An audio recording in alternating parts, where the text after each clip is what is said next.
You need to move. You're blocking the aisle. I'm just standing here. Don't act like you don't understand me. Move! Excuse me, is this seat taken? No. Absolutely not! I'm not moving! Get out of my way! What's going on? What's going on? You're in my seat. Move! Move! I'm sorry, I thought. Don't act dumb. Get out! Right now. Please, just wait. You're not sitting there. Get up! I saw you take it, you thieving bitch! Give it back! I didn't take anything. Get away from me! Don't lie. I know it's you. I demand to speak to the manager. Unacceptable. I will not stand for this. Stop! Just stop! Please! You think you can just get away with this? You're a liar! Please, just stop! I can't take this anymore. Boots. I won't. Ma'am, I need you to gather your things and come with me right now. 17-year-old Maya Ellison heard the words before she understood them. Boots.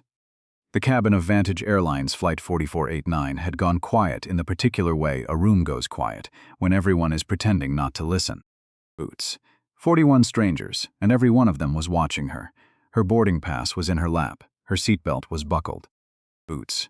Her backpack sat exactly where it belonged, tucked beneath the seat in front of her, and none of that mattered anymore because the woman beside her had decided, somewhere between boarding and pushback, that Maya did not belong in seat 16A. Boots. Nobody on that plane knew that in exactly 41 minutes, a Gulfstream jet worth $72 million would come to a stop across the main runway of Charlotte Douglas International Airport and refuse to move. Boots. Back up. 3 hours earlier, before any of this, Maya Ellison had walked into Terminal E carrying a duffel bag, a worn paperback on wave mechanics with a cracked spine, and a folder of acceptance paperwork for a 6-week research fellowship at the Ashcombe Institute in Boston. Boots. The overhead speakers were announcing gate changes in that flat, half-bored airport cadence. Coffee and jet fuel hung in the air. Boots. Somewhere a child was crying about a lost stuffed rabbit, and a businessman was speedwalking with his tie already loosened at 6:50 in the morning. Boots. Maya had a perfect 4. 2 research credits with a university lab and an acceptance letter she had read so many times the crease along the fold had gone soft as cloth. Boots. She found a seat near gate E14, plugged in her earbuds, and called her father the way she always did before a flight. Not because she was scared, but because it was their ritual, and rituals were the only thing that made airports feel smaller than they were. Boots. Her father's face filled the screen, backlit by the kind of skyline view that made strangers assume things about a person before they'd said a word. Boots. Warren Ellison ran Ellison Grid Technologies out of the 38th floor of a tower on South Tryon Street, and even through a phone screen he had the stillness of a man who had learned, a long time ago, that panic was a luxury he couldn't afford. Boots.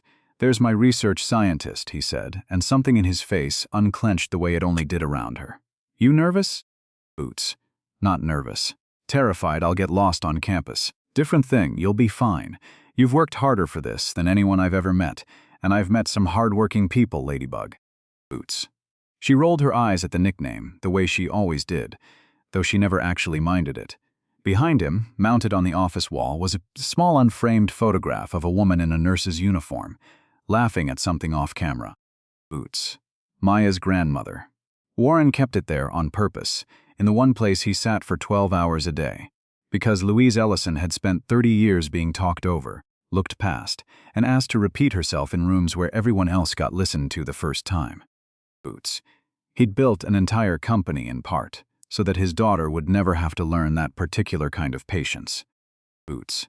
Be aware of your surroundings, he said, the way he always said it. Low and almost gentle, like a lullaby with teeth in it. Boots. I know, Dad.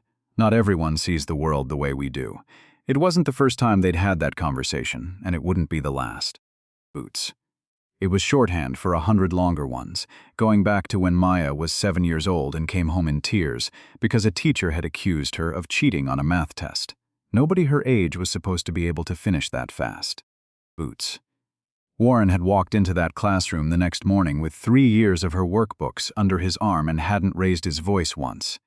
Boots. He didn't need to. He'd simply laid the truth on the desk and let the room feel its own shame. Boots. Love you more than escape velocity, she told him before hanging up, which was their version of I love you, nerdy and entirely theirs. Boots. Boarding for Flight 4489 to Boston began at 7:55. Maya joined the line with her duffel bag and a low hum of pre-flight nerves, earbuds playing a lo-fi playlist to keep her hands from fidgeting. Boots. Her seat was 16A, a window seat she'd picked on purpose, so she could watch Charlotte shrink beneath her the way she'd been imagining for months. Boots. When she reached her row, the aisle seat was already occupied by a woman who looked up without moving, evaluating Maya from her sneakers to her natural curls pulled back in a bun, the way you might evaluate something that had wandered into a space it wasn't invited to. Boots. "Excuse me," Maya said, polite as ever. "I'm right here by the window." The woman didn't move for a long 3 seconds. Boots. Then she sighed, theatrically, as if the inconvenience of standing required its own standing ovation, and gathered a Fendi tote from the middle seat with the particular reluctance of someone doing you a favor she resents. Boots. "Of course," she muttered, and Maya squeezed past her into 16A, already regretting how small she'd made herself in the process. Boots. Her name, Maya would learn soon enough, was Deborah Kensington, 56 years old, founder and principal of a boutique hospitality and consulting firm with 2 very prestigious clients on her masthead, a Vernathy luxury group and the Whiston Grand Hotel chain. Boots. Deborah had built her career telling 5-star properties how to make wealthy guests feel like the only people in the room. Boots. She had flown this route 11 times this year alone, and she had never once, in her own accounting, been treated with anything less than the deference she was owed. Boots. She placed a silk scarf, a bottle of imported water, and a leather planner on the empty middle seat, arranging her little kingdom with the fussiness of a woman drawing a border. Boots. Maya kept her bag pulled tight against the base of her own seat, made herself as small and quiet as physically possible, and told herself this was nothing. Boots. Some people were just like this. It would be a 6-hour flight, and then she'd never see this woman again. Boots. She was wrong about the 6 hours. She was wrong about never seeing her again, too, though neither of them could have guessed how wrong or how soon. Boots. 20 minutes into boarding, with the middle seat still blessedly empty, Deborah's eyes flicked toward Maya's earbuds. "Your music," she said, without preamble. Boots. "I can hear the bass line from here. It's disruptive." Maya blinked. She'd had the volume so low she could barely hear it herself, and pulled the buds out immediately. Boots. "I'm sorry, I'll turn it off." "It's not really the volume," Deborah continued, wrinkling her nose in a way that seemed to require no explanation and offered none. Boots. "It's more the type of music. Some of us prefer a certain atmosphere when we fly." Maya had been listening to a Chopin nocturne. Boots. She said nothing. There was nothing to say that wouldn't be turned into more evidence of something. Boots. By the time the cabin door closed, Deborah had found 3 more things wrong with the air around Maya. A bag brushing her loafer, a faint trace of something she called a fragrance, though Maya wore none, a posture she described as unusually alert for someone her age, whatever that was supposed to mean. Boots. Across the aisle in 16D, a man in a charcoal suit named Walter Hastings glanced up from his newspaper twice, frowned, and went back to reading, the particular kind of not business frown that a lot of people wear right up until the moment it becomes very much their business. Boots. 1 row back, a woman in blue medical scrubs, Carmen Reyes, a pediatric nurse on her way to a sister's wedding in Rhode Island, caught Maya's eye and offered the smallest, kindest nod a stranger has ever given another stranger. Boots. It cost Carmen nothing. It meant everything. Deborah produced a travel bottle of hand sanitizer next, applying it with the theatrical slowness of a surgeon scrubbing in, the sharp alcohol smell cutting straight through the recycled cabin air. Boots. Carmen turned fully around in her seat this time, no longer bothering to disguise her irritation. "Excuse me," she said in the measured tone of someone used to diffusing far worse in a pediatric ward, "but I think the strongest smell in this row is coming from that bottle." Boots. "Would you mind putting it away? Some of us are sensitive to fragrance." Deborah's eyes went wide and flat at once, the particular look of a woman unaccustomed to being challenged by anyone in coach. Boots. "I'm simply maintaining basic hygiene standards," she said stiffly. "As a frequent flyer, I understand the risks of close-quarters transmission better than most people in this cabin." Boots. It should have ended there. It didn't. It never does with someone who has decided, long before boarding, exactly which passenger is the problem. Boots. Then Deborah's finger found the call button. The flight attendant who answered it, Renee Whitfield, had the particular exhaustion of someone on her 4th leg of the day, a smile stretched thin as tissue paper over her actual feelings. Boots. Ma'am, is everything all right? Deborah leaned in, voice pitched to carry exactly as far as she wanted it to, and not an inch further. Boots. I want to make sure this young woman is meant to be in this section. There seems to be some confusion about her seating. Boots. Maya's stomach dropped through the floor of the aircraft. This is economy, she said, voice steady even as her pulse wasn't. Boots. Row 16. My boarding pass says 16A. Deborah waved a manicured hand. Comfort Plus, she corrected, though no such designation existed on this aircraft type, and Vantage's own seat map would have proven it in 4 seconds if anyone had bothered to check. Boots. It's a premium cabin with certain standards. The word standards hung in the recycled air, like something with weight to it. Boots. Renee asked to see the boarding pass. Maya handed it over without hesitation, hands steady, the way her father had trained her to be steady in exactly this kind of moment. Boots. This appears correct, Renee said, and for one breath Maya let herself believe it was over.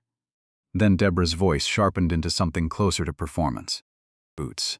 Certain passengers try to upgrade themselves without authorization. I've seen it happen. I don't see how that's relevant, Maya said, quiet but firm. Boots. I bought this ticket myself. A young person like you, purchasing a full fare seat on your own. That's unusual, don't you think? Boots. There it was. The word unusual. Doing the work that Deborah would never say out loud. Not on a recorded flight. Not with 36 witnesses. Not with the particular self-satisfaction of someone who had spent a career learning exactly how far a sentence could go without technically crossing a line. Boots. Maya felt the heat rise up the back of her neck, the old familiar tightening in her chest that her father had a name for and no cure. Boots. Don't give anyone a reason, he always told her. It was shorthand for an unfairness so old it barely needed explaining anymore. The same behavior that reads as confident from someone else reads as aggressive from her, and the only defense anyone had ever offered her was to never, ever raise her voice. Boots. I have identification, Maya said, and produced it without being asked twice, because that was easier than fighting for the dignity of not having to. Boots. The name on the license matched the name on the ticket. Everything matched. And still Deborah wasn't finished, because Deborah had never actually needed the facts to be on her side. She'd only ever needed the room to be on her side. And the room, quiet, uncertain, unwilling to get involved, was exactly where she wanted it. Boots. She's been acting strange since boarding, Deborah announced next, manufacturing a new complaint on the spot, the way a person builds a case out of whatever material happens to be lying around. Boots. Odd movements. Unusual focus on her phone. I don't feel safe seated next to her. That's completely false, Maya said, and for the first time her voice cracked at the edges, not from weakness but from the sheer physical effort of staying calm while someone rearranged the truth in front of 40 witnesses. Boots. Walter Hastings lowered his newspaper again, this time all the way, and studied Deborah with an expression that had curdled from discomfort into something closer to disgust. Boots. Ma'am, he said, unable to stay quiet any longer, I've been sitting 3 feet away this entire flight. She hasn't moved from that seat once. Boots. Deborah didn't even look at him. That's easy for you to say, she replied, eyes still fixed on Maya like a prosecutor closing an argument. Boots. You're not the one who has to sit next to it. The word landed in the cabin like something dropped from a great height. Boots. It, not her. It. For one long airless second nobody moved, nobody breathed, and the recycled hum of the engines seemed to be the only sound left in the entire aircraft. Boots. Even Deborah seemed to hear it the way everyone else had. The mask slipping just enough to show what had been underneath it the whole time. And for a fraction of an instant something like doubt crossed her face before her jaw hardened right back into certainty. Boots. A young woman 2 rows back, Bailey Monroe, a junior at a nearby university, phone already angled and recording, spoke up without being asked. Boots. I've been filming this whole thing. The only person acting strange in this row is her. A ripple went through the cabin, the sound of 40 people simultaneously deciding whether to get involved, and 40 people deciding not to. Boots. Deborah's face tightened for exactly 1 second before she recovered, pivoting the way people like her always pivot when a lie stops working, toward a bigger, better lie. Boots. I feel threatened, she said, placing a hand over her chest with the theatrical precision of someone who had rehearsed sincerity, so many times it had started to look almost real. Boots. I cannot fly next to someone who makes me feel unsafe. This is unacceptable. It was, Maya would think much later, a kind of magic trick, watching a woman turn her own prejudice into a costume of victimhood and wear it so convincingly that the crew standing right there in the aisle started reaching for their radios instead of their spines. Boots. The supervisor arrived 11 minutes later. His name was Gregory Hutton, 48 years old, the kind of airline employee who had learned to solve every conflict with the equation that made the fewest people escalate, regardless of who was right. Boots. He didn't ask Maya a single direct question. He asked the row at large what the trouble was, a technique that let the loudest, most confident voice fill the silence, and Deborah filled it instantly and completely. Boots. Behind the scenes, Gregory was doing arithmetic that had nothing to do with justice. The flight was already 16 minutes behind schedule. Boots. Deborah was a platinum-tier flyer with over 100,000 miles logged that year alone. Maya was 17, quiet, and in the particular calculus of a man optimizing for the least amount of trouble in the shortest amount of time, the path of least resistance. Boots. Miss Ellison, he finally said, and Maya heard the decision in his voice before he'd even finished the sentence. We have a situation causing discomfort for other passengers. Boots. I can offer you a seat further back, or we can rebook you for a later departure. You're asking me to move because of a complaint that isn't true, Maya said, wanting the injustice spoken plainly, at least once, before it happened to her. Boots. We're offering a resolution so the flight can proceed, Gregory said, which was a sentence built entirely out of avoiding the word he didn't want to say. Boots. Then say it, Maya replied. Say what this actually is. He didn't. He couldn't, not without admitting it on a flight full of recording phones, and so instead he said the only thing left in his script. Boots. Miss Ellison, I need you to gather your belongings and come with me. Carmen Reyes rose halfway out of her seat. Boots. This young woman has done nothing wrong, and everyone here knows it. Walter Hastings lowered his newspaper fully for the first time, and murmured something that sounded almost like an objection, and said nothing further. Boots. Bailey Monroe stood, recording, furious, declaring she was going to post the whole thing, and was told to sit back down or risk violating a federal instruction. Boots. The moment had every ingredient of a small rebellion, and none of the follow-through, because that is how most rooms behave when injustice happens in front of them. Everyone feeling something, almost no one doing anything, and the person at the center of it left to carry the whole weight alone. Boots. Maya thought about refusing. Boots. She thought about the video that would make. The narrative Deborah would spin out of a black teenager raising her voice on an airplane, and she understood, the way she'd understood it her whole life, that the safest form of protest available to her in that moment was to stand up with her spine straight and let her silence do what her voice wasn't allowed to. Boots. I want your names, she said to Gregory and Renee, both of you, on the record, and I want it noted that I complied under protest, having done absolutely nothing to deserve this. Boots. The cabin had gone suffocating by then, thick with the particular tension of 40 people, breathing the same recycled air, and not one of them sure whether to look at Maya or away from her. Boots. Someone coughed. Nobody spoke. A baby 2 rows up started crying, as if even the smallest passenger on board could feel the pressure building and needed somewhere to put it. Boots. Maya sat with her hands folded so tightly in her lap that her knuckles had gone pale, staring straight ahead, refusing to give Deborah the satisfaction of a single visible crack. Boots. As she reached for her backpack, her phone buzzed once against her palm. A message from her father. Where are you? Boots. What's happening? She hadn't even told him yet. Boots. Somewhere in a system his own company had built. A fraud monitoring platform originally designed after her card had once been declined at a boutique for no reason anyone could explain except the obvious one. A flag had already fired on her ticket purchase, hours earlier, unresolved and quietly waiting. Boots. Then Renee said the words that started everything. The young woman in 16A needs to gather her things and come with me now. Boots. I understand exactly what's happening, Maya said, rising slowly, her voice clear enough to carry the length of the cabin. Boots. My ticket is valid, my ID matches, my behavior has been nothing but calm. The only thing suspicious about me in this entire flight is the color of my skin. Boots. Nobody answered her. Nobody could, not without admitting she was right in front of a phone that was still recording. Boots. Gregory Hutton's jaw tightened, and he gestured toward the front of the aircraft instead of speaking, and Maya walked the length of that cabin past 39 people who had watched the whole thing happen and said nothing, save for two, whose small kindness she would remember far longer than the humiliation. Boots. Carmen reached out and touched her arm as she passed. "This isn't right," she said. "I'm filing a complaint." Bailey held up her phone. "Boots. I got every second of it," she promised, every word. As the aircraft door sealed shut behind her, Maya finally answered her father's call, and the second she heard his voice, she felt the composure she'd been holding together for the length of an entire terminal begin to come apart at the seams. "Boots. They took me off the plane, Dad.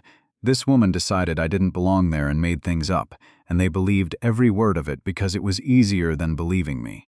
Boots." There was a silence on the line that lasted 3 full seconds.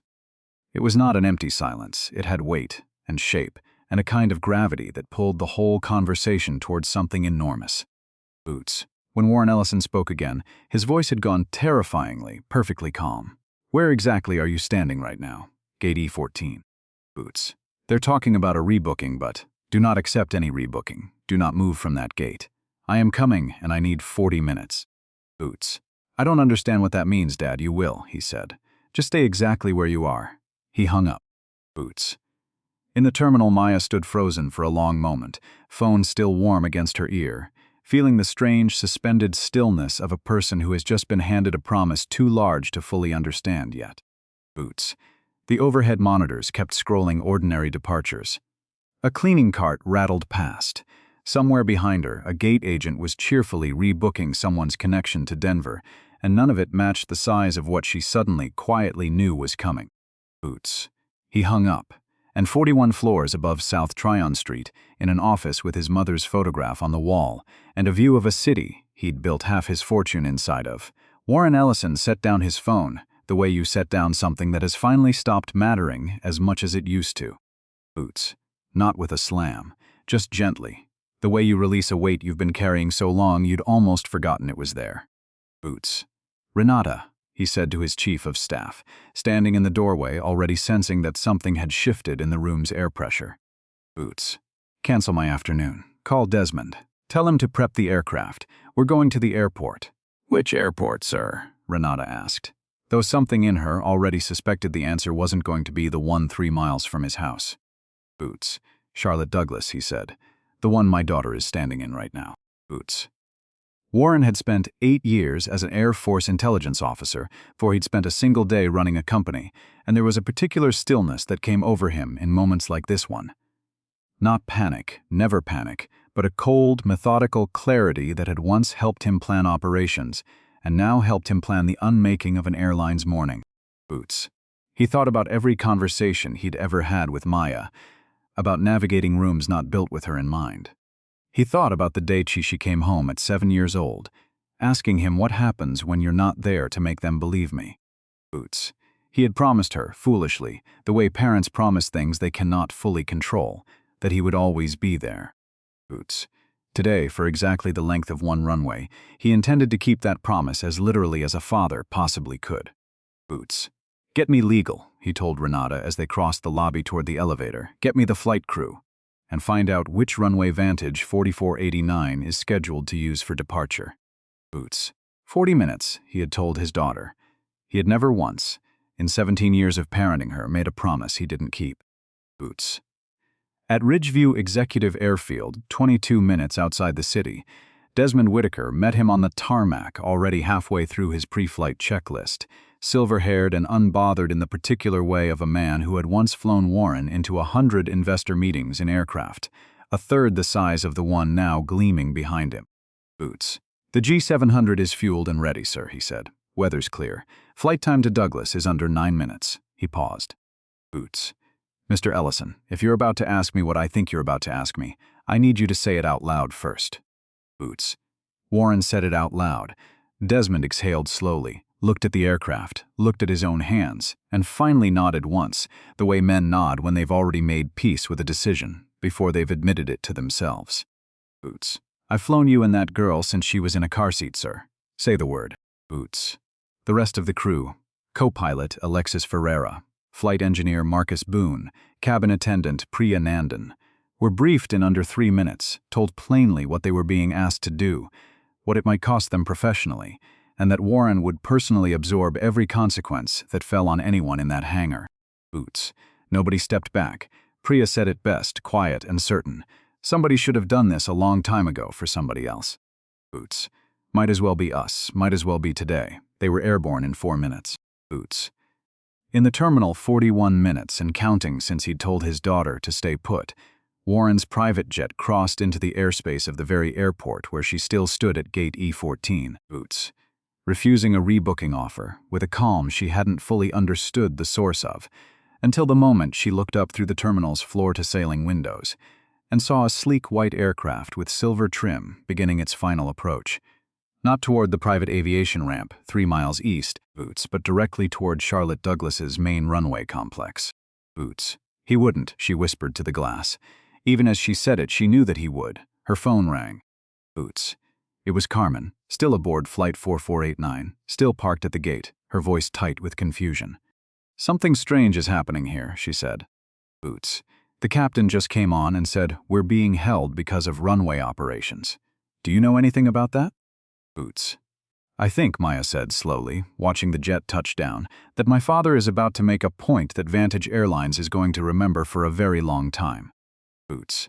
Inside the cockpit of the descending aircraft, air traffic control cleared them to land and instructed a taxi route toward general aviation parking. Boots. Desmond acknowledged the clearance, and then, on Warren's word, did not follow it. Tower, he said instead, requesting an operational deviation to intersect runway 18C. Boots. There was a pause on the frequency, the particular silence of a controller, trying to determine whether they'd misheard something. Boots. Say again your request. Aircraft is a private G700, requesting a taxi onto an active departure runway. Affirmative, Desmond replied, and gave an authorization code that did not exist, banking on 30 seconds of institutional hesitation before anyone on the ground realized it. Boots. It bought them almost 2 full minutes, long enough to roll the aircraft directly into the center of runway 18C, turn it broadside to the flow of traffic, and shut the throttles down to idle. Boots. Behind them, on the taxiway, 17 aircraft came to a sequence like dominoes deciding individually not to fall. Boots. Warren's phone rang before the engines had even finished spooling down. Douglas Pierce, CEO of Vantage Airlines, calling from Chicago in a voice already vibrating with fury. Boots. Ellison. What in God's name do you think you're doing? Your aircraft is sitting in the middle of my busiest runway. Boots. Hello, Douglas, Warren said with a calm that was somehow more menacing than shouting could ever have been. I was hoping we could discuss the removal of my daughter from Flight 4489 this morning. Boots. Your office indicated you were unavailable earlier. I appreciate you finding the time now. You've grounded 14 departures, Pierce said. Boots. This is insanity. Inconvenient, isn't it? Warren replied. Having your plans disrupted because someone decided you didn't belong where you were sitting. Boots. Funny how differently that feels when it happens to you instead of a 17-year-old girl. There was a long, charged silence on the line, the sound of a man doing arithmetic he badly did not want to be doing. Boots. What exactly do you want? Pierce finally said. 3 things, Warren said. A public statement acknowledging what actually happened to my daughter, using the word discrimination, not the word misunderstanding. Boots. The immediate termination of the 2 employees who removed her, and a full, independently supervised overhaul of how Vantage handles passenger disputes going forward. Boots. You're holding an entire airport hostage over a seating dispute. No, Douglas. I'm creating a consequence large enough that you can't file it away in a folder marked customer feedback. Boots. Every minute we keep talking, more flights get delayed, more passengers get angry, and more of this ends up on the evening news. Boots. Your choice how long that lasts. Outside, 3 Port Authority vehicles arrived with lights flashing, followed by a 4th, and a voice on an outside speaker instructed the aircraft to power down and prepare to be boarded. Boots. Desmond looked to Warren for the signal to comply. Not yet, Warren told him, and turned his attention back to the phone, where Douglas Pierce's silence had finally started to sound less like anger and more like negotiation. Boots. A Port Authority chief named Ostrander climbed halfway up the mobile staircase and pressed a megaphone toward the sealed cabin door. Boots.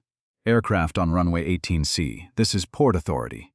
You have 5 minutes to power down completely and open your door, or we will consider this a security escalation. Boots. Desmond glanced at Warren, jaw tight. Sir, that's not an empty threat forever. I know exactly what it is, Warren said, unmoved. Boots. Answer him. Tell him we are experiencing a technical fault with our nose gear steering and are working to resolve it. Boots. It was a transparent excuse, and both men knew it wouldn't survive close inspection for long, but it bought minutes, and minutes were the only currency that mattered right now. Boots. Inside the terminal, the story had already outrun the airport itself. A bank of televisions near a coffee kiosk switched from morning traffic to a breaking news chyron. Private jet blocks runway at Charlotte Douglas. Airline accused of racial discrimination against teenage passenger. Boots. Aerial footage from a news helicopter, held at a legal distance, showed the white and silver jet sitting broadside across the tarmac like something that had simply decided to stop being polite. Boots. A small crowd gathered beneath the screen, strangers murmuring theories to one another, none of them yet realizing the calm-looking girl standing 30 feet away, gripping a paperback against her chest, was the reason any of it was happening. Boots. Put something in writing, Warren said. I'll tell you exactly what needs to be in it, and you'll tell me when it's live on every one of your channels. And the moment I see it published, this aircraft moves. Boots. Not before. The first draft Pierce's team sent back 30 seconds later was the kind of language corporations reach for instinctively. An incident occurred. We are investigating. We regret any inconvenience. Carefully built to admit nothing. Boots. Warren read it aloud to the cabin crew, laughed once without any humor in it at all, and sent it back unread by anyone who mattered. Boots. Try again, he said. Use her name. Use the word bias. Boots. It took 3 more drafts and 11 more minutes and 1 call from Warren's legal counsel, Naomi Fitzgerald, walking Pierce's general counsel through exactly how much larger a civil rights fraud could get once video evidence, a documented pattern of prior complaints, and a live national news cycle were all pointed at the same company simultaneously. Boots. By the 4th draft, the language had changed completely. Vantage Airlines acknowledges that today, on Flight 4489, our passenger Maya Ellison was wrongfully removed from the aircraft following complaints rooted in racial bias rather than legitimate concern. Boots. We recognize our staff failed to address discriminatory behavior and instead enabled it. Effective immediately, the employees involved have been terminated, and we are implementing mandatory anti-bias training across our customer-facing workforce. Boots. We apologize unreservedly to Ms. Ellison. Publish it, Warren said, the instant he'd read it twice. And when it's live, I'll move my aircraft exactly as promised. Boots. Sir, Naomi cut in through a second line, careful and direct in the way only a long-time lawyer can be with a man about to make history. Boots. I need you to understand the FAA penalty on this could exceed $2 million. Possible criminal exposure for interference with air operations. Boots. Desmond's license is almost certainly gone for a minimum of 12 months. I understand all of it, Warren said. I'll cover every dollar personally, and everyone in that hangar keeps their job and their salary, regardless of what happens to their license. Boots. This was my decision and I'll carry the weight of it. And if it isn't worth it, Naomi asked, not unkindly. Boots. Warren looked out the window at the terminal in the distance, somewhere inside which his daughter was standing at a gate, watching all of this unfold on an overhead television. With a knot in her chest she hadn't fully untangled yet. Boots. Money is just money, Naomi, he said quietly. My daughter's dignity is not for sale, and today neither is anyone else's who's ever stood exactly where she was standing this morning. Boots. The statement went live at 9:47 a.m. across every one of Vantage's official channels. Warren watched the confirmation arrive on his phone, nodded once to Desmond, and gave the order to power the engines back up and comply fully with Port Authority instructions. Boots. Ladies and gentlemen, this is your captain speaking, came the announcement aboard the still-grounded Flight 4489, 40 minutes and 11 seconds after Maya had been walked off it. Boots. We are returning briefly to the gate for a change in departure arrangements. A murmur ran through the cabin, and somewhere in the middle of it, a college student with a phone, still recording, gasped audibly and turned to the row behind her. Boots. Guys, you need to see this. There's a video going around. That girl who got kicked off our flight, her dad is a billionaire, and he just shut down the entire airport because of it. Boots. In row 16, Deborah Kensington sat very still, her manicured hands folded in her lap, the color draining slowly from her face as 30 passengers around her began putting the pieces together out loud, one by one until every eye in the cabin had drifted, unmistakably, toward her. "Boots. This is completely absurd," she said, though her voice had lost the confident edge it carried an hour earlier. "One person cannot simply hold an airport hostage because they're unhappy with Boots." "Apparently," said the same college student, holding up a live news feed showing a white and silver jet parked broadside across a runway. "If you have your own plane, you actually can." Boots. Nobody in that cabin defended her. Nobody needed to say anything at all. The silence did it for them. And it was a very different silence than the one Maya had walked through an hour before, heavier, and pointed entirely in one direction. Boots. "Miss Kensington," said a flight attendant who arrived at her row not long after, "I need you to gather your things and come with me." Boots. The parallel wasn't lost on a single person in that aircraft. "Excuse me?" Deborah said, straightening with the reflexive outrage of someone who had never once in her adult life been the one asked to leave a room. Boots. "Why exactly am I being singled out?" "Airline management has requested you disembark, ma'am. They'll explain inside the terminal." "I'm a platinum member," Deborah said, as if the words still carried the weight they had an hour before. Boots. "This decision comes from the executive office directly," the attendant replied, unmoved. "You're welcome to come voluntarily, or Port Authority officers can assist you." Boots. A man near the back called out, not unkindly, "Just tired. Lady, just go. We've been sitting here for almost an hour because of you." Boots. Nobody laughed. Nobody needed to. Deborah rose, gathered her tote, and walked the same aisle Maya had walked an hour earlier, except this time, every phone in the cabin was raised and pointed directly at her, and this time, nobody reached out to touch her arm on the way past. Boots. Inside the terminal, Douglas Pierce personally waited near the gate to meet her, his face carved from something between fury and exhaustion. Boots. "Deborah," he said, "no pleasantries at all. Do you have any idea what your complaint has cost this airline in the last hour?" Boots. "Do you understand what you've done?" Boots. Deborah opened her mouth to answer the way she always answered, with certainty, with the practiced ease of a woman who had spent decades believing her discomfort was simply data other people needed to act on, and found, for the first time in longer than she could remember, that she had absolutely nothing prepared to say. Boots. By that evening, both of Deborah's marquee clients had issued identical two-line statements ending their contracts effective immediately. A Vavernathy luxury group cited reputational concerns. Boots. The Whiston Grand simply said the partnership was no longer aligned with their values. Her firm's name trended for 6 straight hours beneath a hashtag she never wanted to see again, her face unblurred within the first 90 minutes, because a stranger with a Twitter account had recognized her from an old hospitality magazine profile. Boots. What had taken Deborah Kensington 22 years to build came apart in the time it took a single evening news cycle to run its course. Boots.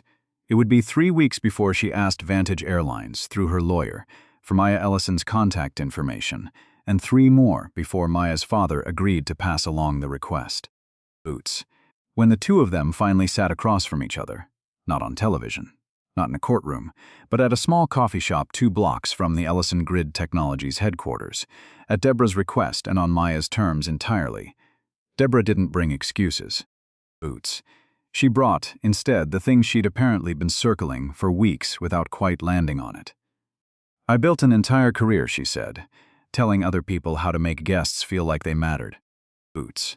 And the first time it actually cost me something to extend that same courtesy to a stranger, I didn't just fail to do it.